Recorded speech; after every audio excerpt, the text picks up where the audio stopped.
नमस्कार। आकाशवाणी समाचार जयपुर के साप्ताहिक कार्यक्रम समाचार तरंग में मैं सुदर्शन नाहर आप सभी का स्वागत करता हूं।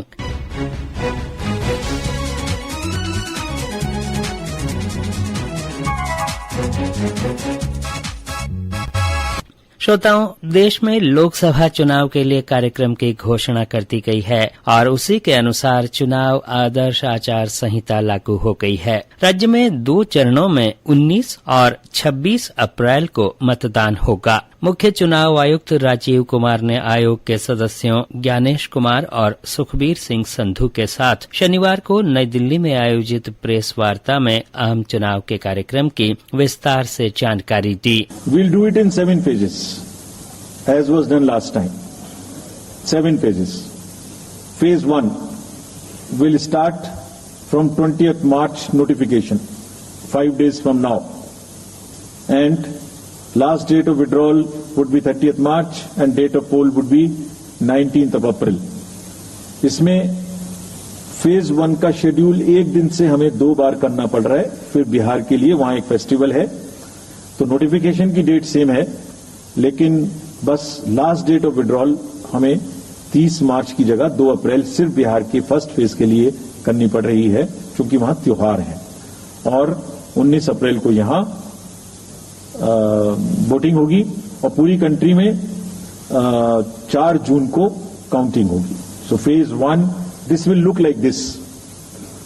ये मैप भी हम आपको प्रोवाइड कर देंगे। अभी ये जो येलो पोर्शन है ये ऐसा दिखाई देगा। तो इसमें जो फेज 1 का जो मैप है, इसमें नॉर्थ ईस्ट, नीचे तमिलनाडु, राजस्थान, सेंटर में छत्तीसगढ़, मध्य प्रदेश और उत्तराखंड, और ऊपर में जम्मू कश्मीर की 1 पार्लियामेंट्री कॉन्स्टिट्यूएंसी। ये येलो फर्स्ट फेज का आपके सामने में मैप है। सेकंड फेज और फर्स्ट फेज में 21 स्टेट्स जाएंगी पोल में। Second phase notification will start on 28th of March and date of poll will be 26th of April. Similarly, here in case of J&K, because of the some holiday, the date of one day would be different, date of security of nomination would be different, but date of gazette notification और date of poll would be common. Phase 1 में 21 राज्य polling में जाएंगे और phase 2 में उसमें से और राज्य जुड़ जाएंगे। So this is the map which would be phase 2, जिसमें हम नॉर्थ ईस्ट में काफी जगह चुनाव को कंप्लीट करते हुए, तमिलनाडु में कंप्लीट करते हुए, सेकंड फेज में राजस्थान को भी कंप्लीट करेंगे। Phase 3 would be from 12th of April and date of poll will be 7th of May. इसमें भी टोटल 12 स्टेट्स उस समय में जा रही होंगी और इस फेज में 3 नए राज्य में चुनाव शुरू होगा। इसका मैप कुछ इस तरह से दिखाई देगा। राजस्थान हम कवर कर चुके होंगे, तमिलनाडु कवर कर चुके होंगे, केरला कवर कर चुके होंगे, गुजरात इसमें कवर कर लेंगे, नॉर्थ ईस्ट पूरा कवर कर चुके होंगे और हम नए राज्यों को मिला के 3 इसमें नए राज्य भी जुड़ेंगे। फोर्थ फेज में 18th अप्रैल को गजट नोटिफिकेशन होगा और date of polling would be 13th of May. Date of counting in the entire country would be 4th of June for all by-elections, for the assembly elections, for the parliamentary elections. इस लोकसभा चुनाव में मतदाताओं की संख्या का विस्तृत विवरण देते हुए मुख्य चुनाव आयुक्त ने बताया कि देश में पहली बार वोट देने वाले युवा मतदाताओं की संख्या 1,82,00,000 है। वो 1.82 करोड़ फर्स्ट टाइम वोटर्स इस बार इन चुनावों में वोट देने के लिए हमारे इलेक्टोरल रोल्स में हैं।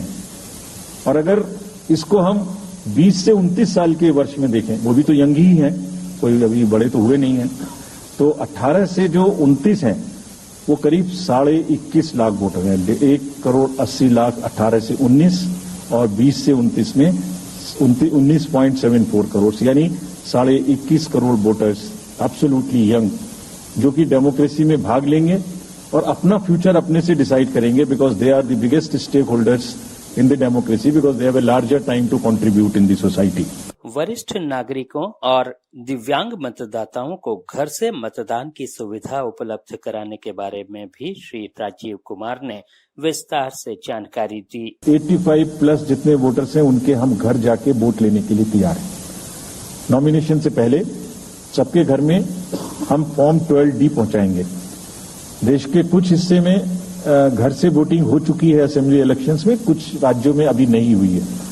अब इस बार पूरे देश में पहली बार ये व्यवस्था एक साथ लागू होगी कि जो 85 वर्ष से ऊपर के मतदाता हैं, जो पर्सन्स विद डिसेबिलिटी हैं 40 इयर्स एंड 40% से ज्यादा की जिनको डिसेबिलिटी है, वो सब के पास हम फॉर्म पहुंचाएंगे।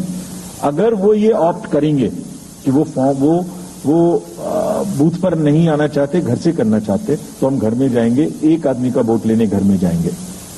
हालांकि हमारा तजुर्बा यह है कि ज्यादातर लोग उस एज के बूथ पर आना चाहते हैं, उनको वॉलंटियर्स और व्हीलचेयर की सुविधा वहां उपलब्ध रहेगी। राजीव कुमार ने कहा कि हर क्षेत्र में, हर परिस्थिति में हर मतदाता को मतदान की सुविधा सुनिश्चित कराने के लिए मतदान कर्मी पहुंचेंगे। उन्होंने मतदाताओं से वोट जरूर देने की अपील की। हमारे जितने एम्प्लॉइज हैं वो सब तैयार रहेंगे इस बात के लिए कि that wherever it takes they will walk an extra mile so that voters don't have to mile. पहाड़ के बर्फ में भी जाएंगे, जंगल में भी जाएंगे, नदी में भी जाएंगे, घोड़े पर भी जाएंगे, काठ के ब्रिज पर भी जाएंगे, हेलीकॉप्टर से भी जाएंगे, हाथी से भी जाएंगे, बर्फ में भी चलेंगे, म्यूल से भी जाएंगे। सिर्फ हर जगह पहुंचेंगे इसलिए ताकि वोटर अपना वोट दे सकें। मैं इसी क्रम में आगे थोड़ी अर्बन अपैथी की भी बात करूंगा। हम इतनी जब मेहनत करते हैं जाने में, हम देखते हैं जहां घर के नीचे बूथ है वहां पे बहुत सारे लोग वोट देने नहीं आते। ये उनके लिए भी एक उदाहरण है कि वो ये समझें कि वोट देना कितना जरूरी है। अगर हम 10 लोगों के लिए, 5 लोगों के लिए बूथ बना के इतनी मेहनत से जा सकते हैं, तो आप घर के नीचे उतर के जो 2 किलोमीटर के रेडियस में आपके पास बूथ है उसमें वोट देने जरूर आए। मुख्य निर्वाचन आयुक्त ने उम्मीदवारों की आपराधिक पृष्ठभूमि के बारे में जानकारी हासिल करने के लिए नो योर कैंडिडेट एप्लीकेशन की भी जानकारी दी। कैंडिडेट की कोई क्रिमिनल बैकग्राउंड तो नहीं है, उसके खिलाफ में केसेस तो नहीं है, उनके क्या असेट्स हैं, क्या लायबिलिटीज हैं, ये सारी चीजें KYC के एप्लीकेशन में वोटर्स को देखने का अधिकार है, उनको मिलेंगी। और जिस किसी का भी क्रिमिनल रिकॉर्ड है किसी भी कैंडिडेट का, उसको 3 बार न्यूज़पेपर्स में देना पड़ेगा, टीवी में देना पड़ेगा। अब पॉलिटिकल पार्टी को भी ये बताना पड़ेगा कि आपको उस कॉन्स्टिट्यूएंसी में क्रिमिनल कैंडिडेट बैकग्राउंड के खड़ा करना पड़ा, तो बाकी क्यों नहीं मिला।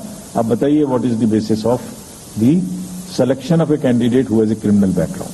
श्रोताओं, चुनाव का पर्व देश का गर्व है। इस पर्व में अधिकाधिक मतदाताओं की भागीदारी सुनिश्चित करने के लिए चुनाव आयोग लगातार प्रयास कर रहा है। इसके लिए राज्य में भी कोशिशें जारी हैं। प्रदेश के पूर्वी भाग में उत्तर प्रदेश की सीमा से सटे भरतपुर और डीग जिलों में कहीं मोटरसाइकिल रैली निकालकर, कहीं मानव श्रृंखला बनाकर, तो कहीं रंगोली बनाकर लोगों को मतदान अवश्य करने के लिए प्रेरित किया जा रहा है। पेश है हमारे भरतपुर संवाददाता की रिपोर्ट।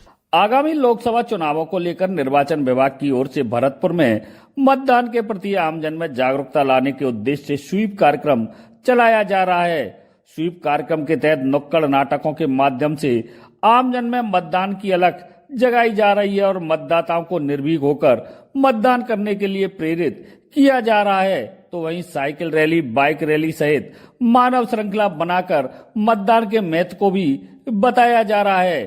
पिछले दिनों भरतपुर व डीग जिले के सभी उपखंड मुख्यालयों पर मानव श्रृंखला बनाई गई। मतदान प्रतिशत बढ़ाने के लिए जिला निर्वाचन विभाग द्वारा कैंपस एम्बेसडर एवं विशेष शिक्षकों के साथ वोटर हेल्पलाइन ऐप के संबंध में कार्यशाला आयोजित की गई। साथ ही सोशल मीडिया के जरिए आमजन में लोकतंत्र के महाकुंभ में आहुतियां देने के लिए जागृति लाई जा रही है। इसके साथ ही महाविद्यालयों में भी आयोजन कर मतदाता जागरूकता अभियान चलाया जा रहा है, जिसमें विशेषज्ञों द्वारा 18 वर्ष की आयु पूर्ण कर चुके युवाओं से मतदाता सूची में नाम जुड़वाने की अपील की जा रही है। समाचार तरंग के लिए भरतपुर से शिव कुमार वशिष्ठ की रिपोर्ट। सवाई माधोपुर जिले में भी अधिकतम मतदाताओं की भागीदारी सुनिश्चित करने के लिए प्रयास जारी हैं। हमारे संवाददाता ने बताया कि मतदाताओं को वोटर हेल्पलाइन और सक्षम ऐप सहित विभिन्न ऐप के बारे में भी जानकारी दी जा रही है। जिले में निष्पक्ष, शांतिपूर्ण और भयमुक्त चुनाव संपन्न करवाने के साथ ही 100% मतदान के लक्ष्यों को लेकर जागरूकता के विभिन्न कार्यक्रम और गतिविधियां आयोजित की जा रही है। स्वीप टीम द्वारा शिक्षण संस्थाओं के अलावा सामाजिक और सार्वजनिक स्थानों पर आयोजित विभिन्न प्रतियोगिताओं, मेहंदी, रंगोली, पोस्टर के माध्यम से लोगों को जागरूक किया जा रहा है। वहीं लोगों को voter helpline app, C vigil app, सक्षम ऐप, मतदान प्रक्रिया को लेकर ईवीएम तथा वीवीपैट मशीनों के सजीव प्रदर्शन कर जागरूक करने के साथ साथ उन लोगों को आवश्यक रूप से मतदान करने की शपथ भी दिलवाई जा रही है। समाचार तरंग के लिए सवाई माधोपुर से सतीश वर्मा। राज्य के उत्तरी हिस्से में पंजाब और हरियाणा से लगते हनुमानगढ़ जिले में भी आम जन में मतदान के प्रति जागरूकता बढ़ाने के लिए चुनाव आयोग अथक प्रयास कर रहा है। हमारी संवाददाता ने बताया कि युवाओं में मतदान के प्रति जागरूकता बढ़ाने के लिए स्कूल, कॉलेजों में विभिन्न प्रतियोगिताओं का आयोजन किया जा रहा है। हनुमानगढ़ जिले में लोकसभा चुनाव 2024 की तैयारियों को अंतिम रूप दिया जा रहा है। जिले में पिछले दिनों चुनाव के दृष्टिगत हनुमानगढ़ जिले में मतदाता जागरूकता के लिए स्वीप कार्यक्रम के तहत स्कूल, कॉलेजों, सरकारी दफ्तरों एवं अन्य सार्वजनिक स्थानों पर अनेक कार्यक्रम आयोजित हो रहे हैं। मतदाता जागरूकता रैली, रंगोली प्रतियोगिता, पोस्टर प्रतियोगिता आदि के माध्यम से मतदाताओं को जागरूकता का संदेश देकर स्वतंत्र, निष्पक्ष, भय मुक्त कर मतदान की शपथ दिलाई गई। साथ ही मतदान केंद्रों पर मतदाता मोबाइल एप्स, BHA, CI सक्षम, KYC, विजिल ऐप, मतदाता जागरूकता पोस्टर्स का भी प्रदर्शन किया गया। दिव्यांगजन मतदाताओं के लिए उपलब्ध सुविधाओं की भी जानकारी दी गई। इस विशेष अभियान के तहत 1 अप्रैल 2024 को 18 वर्ष की आयु पूर्ण कर लेने वाले युवा भी मतदाता पंजीयन के लिए अग्रिम आवेदन प्रस्तुत कर सकते हैं। वहीं जिले में मतदाता सूची में अपना नाम खोजने की प्रक्रिया के तहत 17 मार्च को मतदान केंद्रों पर विशेष अभियान चलेगा। इस अभियान के तहत पात्र व्यक्ति मतदाता सूची में नाम भी जुड़वाने के लिए आवेदन कर सकेंगे। मैना देवी, आकाशवाणी समाचार, हनुमानगढ़। प्रदेश के सुदूर दक्षिण में स्थित आदिवासी बहुल बांसवाड़ा में भी मतदाता जागरूकता के लिए किए जा रहे प्रयासों के अंतर्गत विभिन्न कार्यक्रम आयोजित किए जा रहे हैं। प्रस्तुत है हमारे संवाददाता की रिपोर्ट। लोकसभा चुनाव में अधिक से अधिक मतदान को लेकर स्वीप कार्यक्रम के अंतर्गत अलग अलग तरह से नवाचार जिले भर में किया जा रहा है। युवा मतदाताओं व ट्रांसजेंडर मतदाताओं को अनिवार्य व निष्पक्ष मतदान करने की शपथ दिलवाई गई। स्वीप कार्यक्रम के तहत जिले में मतदाता जागरूकता को लेकर कार्यक्रमों का आयोजन कर मतदाताओं को अनिवार्य रूप से मतदान करने के लिए प्रेरित किया जा रहा है। इसी के तहत जिले के ट्रांसजेंडर मतदाताओं को उनके निवास स्थित लोकसभा आम चुनाव 2024 के लिए प्रेरित कर अनिवार्य व निष्पक्ष मतदान की शपथ दिलवाई गई। राजकीय हरिदेव जोशी कन्या महाविद्यालय बांसवाड़ा में नव मतदाता एवं उपस्थित अन्य छात्राओं को EVM, VVPAT की कार्यप्रणाली से अवगत कराया गया। इसके अलावा उन्हें वोटर हेल्पलाइन ऐप डाउनलोड कर उसके माध्यम से अपना नाम और बूथ की जानकारी प्राप्त करने की जानकारी भी दी गई। इस अवसर पर महाविद्यालय की एम्बेसडर लक्ष्मी यादव द्वारा छात्राओं से VHA डाउनलोड करने की अपील की गई। स्वीप कार्यक्रम के प्रभारी प्रीतेश अधिकारी, स्वीप की टीम ने मतदाता जागरूकता को लेकर जिले भर में व्यापक प्रचार प्रसार किया जा रहा है। आकाशवाणी समाचार, राजेश सोनी, बांसवाड़ा। श्रोताओं, विश्वास है कि आप भी लोकसभा चुनाव के लिए होने वाले मतदान में जरूर भाग लेंगे और दूसरों को भी मतदान के लिए प्रेरित कर देश में लोकतंत्र को और मजबूत बनाने में योगदान देंगे। अब मुझे दीजिए इजाजत। जाने से पहले आपको बता दूं कि कार्यक्रम का संपादन किया मनीष मीणा ने और प्रस्तुत करता है नीलेश कुमार कालभोर। नमस्कार।